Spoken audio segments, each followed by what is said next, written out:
మొదటి కార్యక్రమం ఆడబిడ్డ నిధి నెలకు 1500, ఇద్దరుంటే 3000, ముగ్గురుంటే 4500. రెండో కార్యక్రమం తల్లికి వందనం.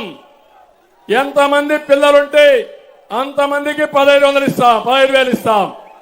ఒక బిడ్డ ఉంటే 15,000, ఇద్దరుంటే 30,000, ముగ్గురుంటే 45,000. సంవత్సరానికి 3 సిలిండర్లు ఉచితంగా ఇచ్చే బాధ్యత మా కూటమి తీసుకుంటుందని మీ అందరికీ హామీ ఇస్తున్నా. 4 ఆర్టీసీ బస్సుల్లో ఉచిత ప్రయాణ సౌకర్యం ఏర్పాటు చేస్తామని మరొక్కసారి హామీ ఇస్తున్నా. అన్నదాతకి 20,000 రూపాయల సంవత్సరానికి ఇస్తాం. అన్నదాతని ఆదుకునే బాధ్యత మేము తీసుకుంటామని మీ అందరికీ హామీ ఇస్తున్నాను. 5 సంవత్సరాల్లో 20 లక్షల ఉద్యోగాలు ఇచ్చే బాధ్యత మాది.